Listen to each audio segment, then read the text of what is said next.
मैथिली पांडे जी सीतापुर से। राधा वल्लभ श्री जीवन। गुरुदेव आपके चरणों में कोटि कोटि प्रणाम। गुरुदेव, गिरिराज जी की परिक्रमा की महिमा व महत्व जानने की इच्छा है और परिक्रमा करते समय कौन से नियम पालन करें जिससे परिक्रमा में कोई त्रुटि ना हो। गिरिराज जी भगवान श्री कृष्ण का साक्षात वपु हैं। भगवान ने देवराज इंद्र की पूजा रुकवा करके गिरिराज महाराज की पूजन वृत्ति ब्रजवासियों में प्रकट की और स्वयं गिरिराज स्वरूप में प्रकट होकर कहा, मैं गिरिराज हूं और भोग आरोगा। और उसी समय भगवान ने गिरिराज जी की परिक्रमा पूरे ब्रजवासियों से कराई। ये जो 21 किलोमीटर में गिरिराज जी महाराज विराजमान है, ये साक्षात श्री कृष्ण वपु हैं। मतलब ये शिला यहाँ से कभी ले नहीं जाई जाती। ब्रज के बाहर कोई गिरिराज जी की शिला कभी भूल न करे ले जाने की, नहीं महत अपराध लगता है। और यहाँ जो परिक्रमा दी जाती है तो दाहिनी तरफ गिरिराज जी होते हैं पूरी परिक्रमा।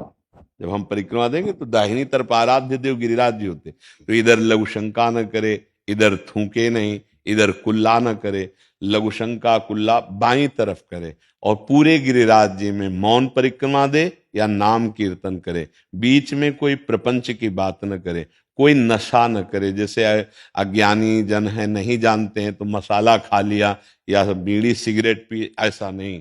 परिक्रमा मतलब पूजा हो रही है। भले एक बार परिक्रमा दो लेकिन नंगे पैर परिक्रमा दो, क्योंकि पूजा में जूता पहन के थोड़ी जाते हैं। तो हम गिरिराज जी की परिक्रमा कर रहे हैं, नंगे पैर करे, दाहिनी तरफ कोई लघु शंका मलमूत्र का कुल्ला आदि का त्याग न करे, बाईं तरफ करे और मौन व्रत धारण करते हुए नाम जप करे या नाम कीर्तन करते हुए। अगर चर्चा हो तो भगवत चर्चा हो, नहीं तो मौन। ऐसी पूरी परिक्रमा कर ले तो वो 84 लाख योनियों में नहीं जाएगा। एक बार वृंदावन की परिक्रमा, गिरिराज जी की परिक्रमा, ये साक्षात प्रभु विराजमान है। अलौकिक धाम श्री धाम वृंदावन चिदानंद धाम है। तो वृंदावन है, गिरिराज जी हैं, बरसाना है, 84 कोस की ब्रज की परिक्रमा है। ये सब भगवत प्राप्ति के लिए है। तो सावधानी पूर्वक परिक्रमा दी जाए, ये साक्षात भगवत स्वरूप हैं गिरिराज जी महाराज। जो भी कामना अगर की जाती है और गिरिराज जी की प्रदक्षिणा दी जाए भाव से, तो लाखों की कामनाएं पूर्ण कर दी गिरिराज जी ने, और लाखों की करते रहेंगे। पर भाव पूर्वक होना चाहिए, अपराध बीच में ना बने। तो संपूर्ण कामनाओं को पूर्ण करने में समर्थ कल्पतरु कामधेनु सुरतर स्वरूप श्री गिरिराज जी महाराज। जैसे कल्पतरु के नीचे चला जाए जो चाहे वो प्राप्त हो जाता है, जैसे कामधेनु से जो चाहे वो प्राप्त हो जाता है, ऐसे गिरिराज महाराज से प्राप्त हो जाता है। हमारे ब्रज के मुकुटमणि हैं गिरिराज महाराज। महाराज जी एक दो और संशय थे इसमें। जी, जैसे रास्ते में कहीं गुरुजनों के या संत महापुरुषों के आश्रम या उनकी कुटिया, उनके दर्शन करते हो या उधर एक दो घंटा बैठ के जा सकते हैं, इसको भी हाँ, परिक्रमा पर है? अगर दाहिनी तरफ कोई कुटिया या आश्रम है तो हम वहां लघु शंका नहीं करेंगे। हम सोच रहे बैठ हैं सकते कि हैं महाराज उधर हाँ जाके, बैठ सकते हैं। कीर्तन आदि एक जगह पे बैठ के? हाँ हाँ, वो तो कर सकते महाराज हैं जी अगर क्योंकि कुछ बीच में रास्ते में जैसे परिक्रमा लंबी है, कुछ हाँ पा सकते हैं महाराज जी? हाँ, एक इधर बाईं तरफ बैठकर गिरिराज जी की इस साइड में बैठकर खाएं पिए कुल्ला करें लघु शंका करें, क्योंकि 21 किलोमीटर की यात्रा होती है ना, तो हाँ ऐसा कर सकते महाराज हैं। जी क्या पादुका आदि में भी परिक्रमा हो सकती है? नहीं, पादुका में पहन करके नहीं हो सकती, बिल्कुल नहीं। पादुका पहन करके कहीं पूजा होती है क्या? पूजा गृह में हम पादुका पहन के थोड़ी जाएंगे। तो ऐसे इस समय जब परिक्रमा दी जाती है तो हम प्रदक्षिणा, ये भक्ति का अंग है, उस समय हम पादुका नहीं पहन। तभी हमने बीच में कहा भी, एक ध्यान से सुना होगा कि चाहे एक परिक्रमा दे पर नंगे पैर दे। जो मतलब शास्त्रीय नियम है कि पादुका पहन करके कहीं परिक्रमा नहीं होती। जा सकते हो, आप मान लो गिरिराज जी गए हो तो पादुका पहने जा सकते हो, लेकिन जहां परिक्रमा उठाई तो पादुका हटा देनी चाहिए, नंगे पैर देना चाहिए। महाराज जी एक और संशय, जैसे कुछ वृद्ध जन होते हैं, 70-80 साल की उम्र हो गई है, चल नहीं पा रहे, क्या टमटम आदि से वो बैठ के नंगे वो पैर दर्शन करना माना जाएगा। पूरे गिरिराज जी का दर्शन हो रहा है टमटम में, रिक्शा में बैठकर। रिक्शा और टमटम में बैठ करके प्रदक्षिणा नहीं मानी जाएगी।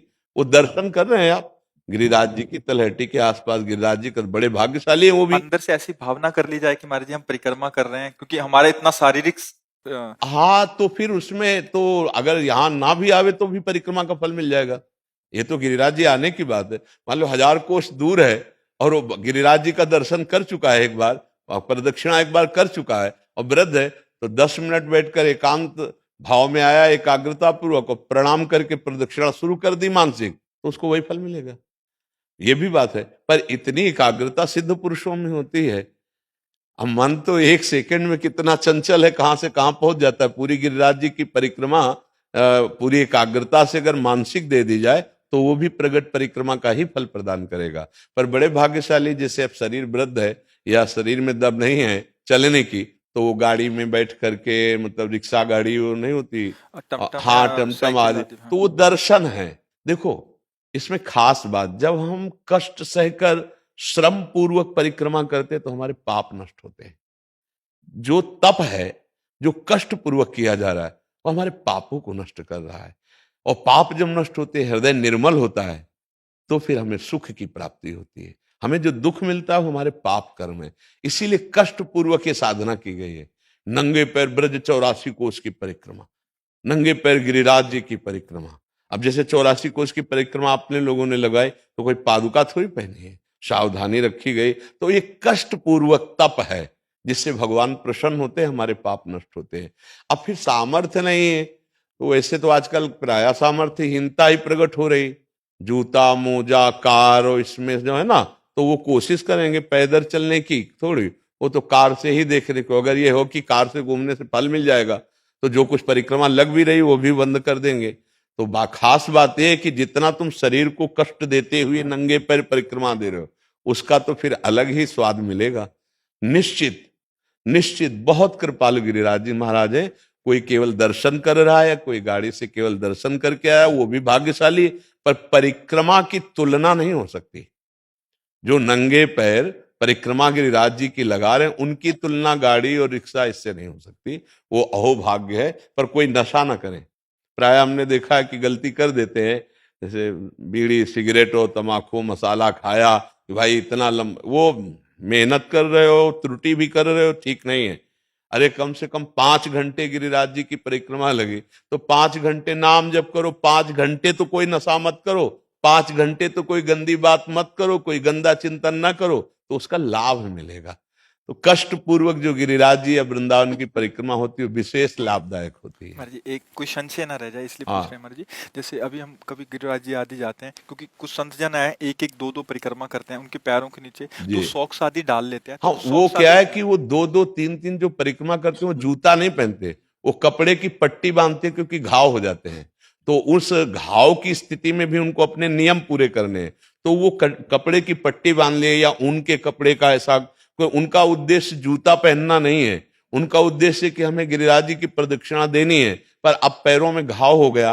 पहले अधिकतर हर जगह रज होती थी परिक्रमा में, अब प्राय कंक्रीट वाली रोड है, तो बहुत गर्म होने पर फिर त्वचा कट जाती है। और वो दिन में 3-3 बार लगाते हैं, मान लो 24 घंटे में 3 बार, तो वहां घाव बन जाते हैं। अब उनको अपना नियम पूरा करना है, तो मोटी कपड़े की पट्टी बांध ली या ऊन के ऐसे धारण कर लिए, वो उनके लिए है, उनका निषेधात्मक नहीं है। हम खास बात उनके लिए जो कभी कभी कर रहे हैं, तो वो नंगे, वो कोई जूता नहीं पहनते। महाराज जी, इसमें एक क्वेश्चन से आपने हाँ बोला जूते नहीं डालने, तो जी क्या जैसे अभी सर्दी आदि है, जी। जनसाधारण आदि सॉक्स डाल के डाल कर सकते हैं? नहीं नहीं, मोजा और जूता दोनों पादुका के अंतर्गत ही आते हैं। हम जब श्री जी के सामने निषेध किए हैं कि नहीं, तो आराधना के लिए मोजा नहीं। अब जैसे वही मोजा पहनकर लघु शंका की है आपने, वही मोजा पहन करके आप अन्यत्र भी, अब वही मोजा पहनकर ठाकुर जी के सामने, मुझे तो अच्छा नहीं लगेगा। हाँ भाई, एकदम ऐसी परिस्थिति है तो नए मोजा जो लघु शंका शौच आदि में नहीं है, और वो पहने हो, तो बात अलग है। जैसे गुरुजन वयोवृद्ध बीमार शरीर, तो वो धारण के पर नए मोजा, वो मोजा पहनकर वो बाथरूम नहीं जाएंगे। हाँ, अगर कोई ऐसी परिस्थिति है तो ऐसा नए मोजा पहन करके फिर ऐसा कर सकते हैं। पर हमें लगता है कि अगर शरीर काम कर रहा हो, रोगी ना हो, तो कष्ट पूर्वक गिरिराज जी या वृंदावन की परिक्रमा लगानी चाहिए, जिसमें नंगे पैर हो तो और अच्छा है। जैसे बिहारी जी राधा वल्लभ जी के दर्शन के लिए है, तो हमें तो नहीं लगता कि कोई श्रद्धावान उनके सामने वही मोजा पहन कर जाएगा जो बाथरूम में, जो शौच आदि या जो अन्यत्र पहने जाते हैं। वहां तो नंगे पैर जाना चाहिए। डेहरी के बाहर उतार दो और फिर लौट कर आकर उनको पहन लो। दर्शन के लिए तो सिर भर जाऊं उचित असमोरा, सबसे सेवक धर्म कठोरा। हम अपने प्रिया प्रीतम के दर्शन करने जा रहे हैं, धाम के दर्शन करने जा रहे हैं, और हम ऐसा सोचे। उचित तो यह है कि हम सर के बल चल नहीं पाएंगे, नहीं, यहाँ सर के बल चलें। हमारी प्रिया प्रीतम की राजधानी है, हमारे प्रभु का धाम है। जैसे हम अपने गुरुद्वारे में अपने गुरुजनों के यहाँ अत्यंत दैन्य होके जाते हैं, तो गुरु के परम गुरु भगवान विराजमान है, तो हम बड़े भाव से जाएं। पर बकाया जिनका शरीर ऐसा नहीं है, वो नवीन मोजे धारण कर लें, नवीन मोजे धारण कर ले जो बाथरूम और शौचालय में प्रयोग नहीं किए महाराज गए। जी जैसे आपने बोला ईस्ट के पास, तो महाराज जी ईस्ट और गुरु में भेद नहीं है, तो जैसे गुरुजनों के पास आते हैं तो उनमें भी ये नियम लागू हाँ, होगा? जैसे अपने यहाँ की नियम है कि छोटा बच्चा है, अब उसको नहीं ज्ञान है ना, उसके मोजे होने चाहिए। दूसरा बीमार और वृद्ध है, उसके नहीं उतराने हैं, क्योंकि उसका शरीर बहुत कमजोर है और इतनी देर में वो ठंड में युक्त हो जाएगा तो पीड़ा पहुंच जाएगी। लेकिन जवान है तो बिलकदाब पहन करके नहीं आना, आप नंगे पैर आइए और आप कष्ट सहिए। ये प्रणाली पवित्र होने के लिए। अब जैसे वृद्ध मूर्ति है, अब उसको आप कह दो कि मोजा उतार दो तो ठंडी लग सकती है, नीचे से उनको जुकाम हो सकता है, लेकिन जवान आदमी सह सकता है। जवान आदमी को तप करने का अवसर है, तो इसलिए हमने दो को छूट दी है, एक छोटा बच्चा और एक वयोवृद्ध रोगी शरीर। अन्यथा सब मोजा रहित होकर के ही श्री जी के दर्शन करें या गुरु जी के दर्शन करें या परिक्रमा लगाएं। अगर छोटी परिक्रमा करते हैं तो या बड़ी नहीं कर पाए हैं तो महाराज जी? परिक्रमा तो पूरी 21 किलोमीटर की है, आज चली जाओ छोटी कर आओ, एक दो दिन बाद फिर चली जाओ बड़ी कर आओ। पर परिक्रमा पूरी तभी मानी जाएगी जब 21 किलोमीटर की परिक्रमा होगी, नहीं तो आधी हुई ना। जी, छोटी तभी कर लें और बड़ी? हाँ, उसको हम 2-3 बार में कर सकते हैं कि आज यहाँ से यहाँ तक किया, चले गए, अपना मानो सामर्थ्य नहीं, फिर अगली बार यहाँ से यहाँ तक किया, फिर यहाँ से पूरा पूरा कर लिया। तो एक परिक्रमा पूरी ऐसी। जिनका शरीर पूरा साथ नहीं दे रहा, वो थोड़ा थोड़ा करके कर सकते हैं, 3 बार में कर सकते हैं, 4 बार में कर सकते हैं। बड़े नियत स्थान है जिनमें पहचान लगा दी कि हमारी परिक्रमा यहाँ से यहाँ तक हुई, अगली बार आए यहाँ से यहाँ तक कर लिया, फिर यहाँ से यहाँ तक कर लिया, तो ऐसे पूरी परिक्रमा कर सकते हैं, कर सकते हैं जी।